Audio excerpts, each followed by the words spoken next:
Hi everyone, and welcome to a short video on OneLaunch Push Below Dock feature. You may have experienced having the OneLaunch dock cover part of another window.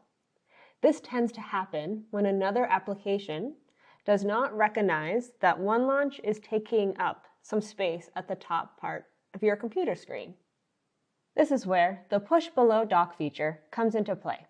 As you can see on my screen, I have a window that is partially covered by the OneLaunch dock. So I'm unable to exit out of it or use it completely. So to fix this, I'm going to use the Push Below Dock feature.